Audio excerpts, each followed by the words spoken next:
gouvernement, Monsieur le protecteur AI du citoyen et de la citoyenne, Monsieur le commandant en chef des forces armées d'Haïti, représenté par son adjoint, Monsieur le général de la force en appui à la sécurité en Haïti, Mesdames, Messieurs les représentants du pouvoir judiciaire, Madame la représentante spéciale, le secrétaire général des Nations Unies en Haïti, Mesdames et Messieurs les chefs et membres des missions diplomatiques accréditées en Haïti. Messieurs les membres du bureau d'état-major de la police nationale d'Haïti, Monsieur l'inspecteur général en chef de la PNH, Monsieur le directeur de l'École nationale de police, Mesdames et Messieurs les représentants des organismes de défense des droits humains, membres de la presse parlée, écrite en ligne, policiers, policières, récipiendaires de la 24e promotion, distingués invités, Mesdames, Messieurs, en vos rangs, grades et qualités. Nous voici réunis dans l'enceinte de l'École nationale de police, en vue de marquer le couronnement des études de ces aspirants policiers qui font désormais partie de la 34e promotion de la police nationale d'Haïti. Cette cérémonie revêt, à mes yeux, un caractère spécial dans la mesure où elle constitue un moment d'apothéose et de grande joie, non seulement pour ses récipiendaires, mais aussi pour la police nationale d'Haïti, qui voit son effectif augmenter dans un contexte où il faut davantage de ressources qualifiées pour continuer ce combat contre la violence des hommes armés et la criminalité transnationale organisée.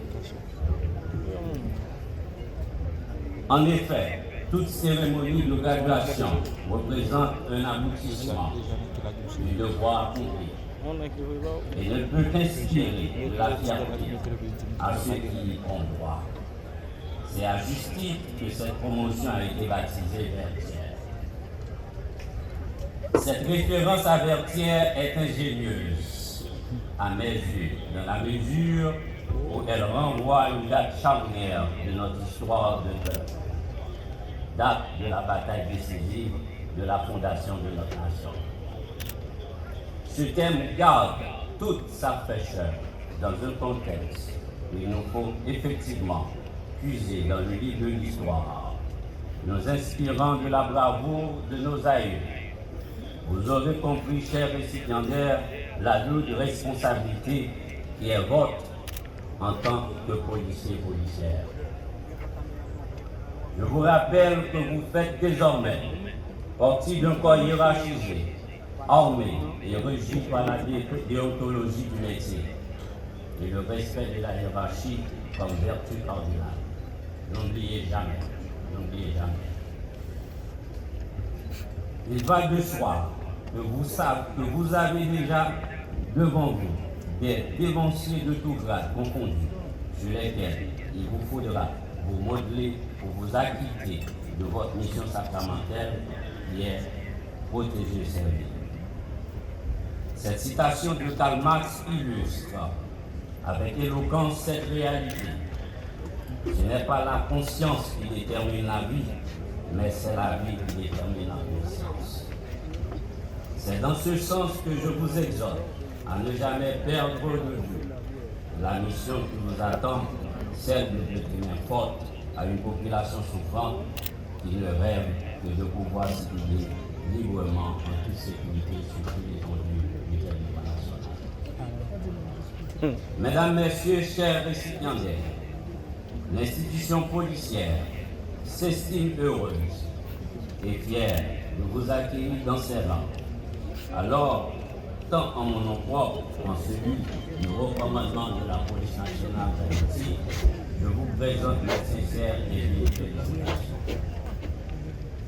Mesdames, Messieurs, il n'est pas superflu de rappeler que suivant le cursus en vigueur à l'École nationale de police, vous avez pu acquérir des formations en sciences policières, en droits humains, circulation routière, rédaction, tirs, les tactiques de combat et armement, entre autres. Des cours théoriques ont été, durant ce processus, dispensés au profit de 739 aspirants, dont 213 femmes et 526 hommes. Compte non tenu des 3 cas d'abandon, 6 cas de renvoi et un cas de décès. Mesdames, Messieurs, s'il vous plaît, une minute de silence en sa mémoire.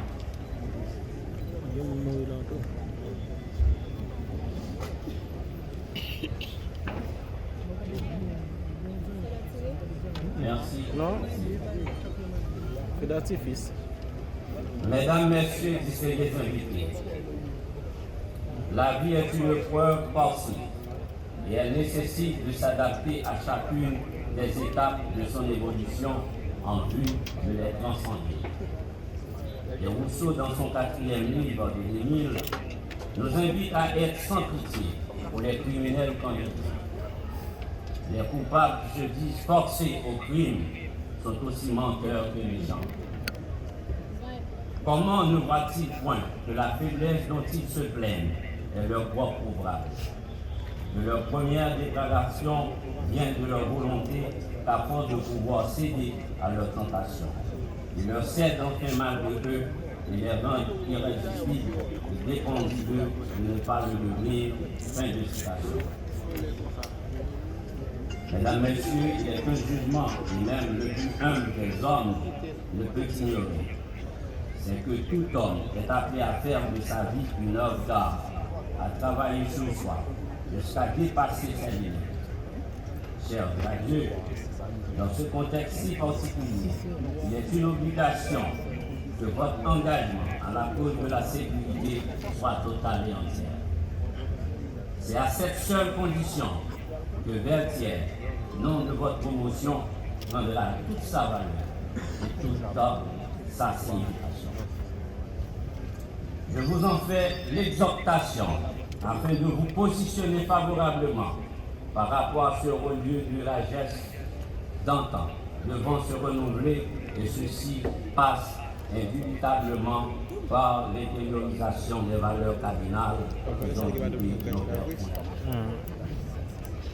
Mesdames, Messieurs, l'histoire me conduit à la tête de l'institution policière dans un contexte si singulier, où je suis amené à être le commandant en chef d'une police fiche. Grâce à la motivation, la reconnaissance des valeurs, l'équité est devenue en 5 mois une police aguerrie dans les combats incessants. Avec ce leadership, le vaillant policier et policière tentant de redonner à ce pays une lueur d'espoir.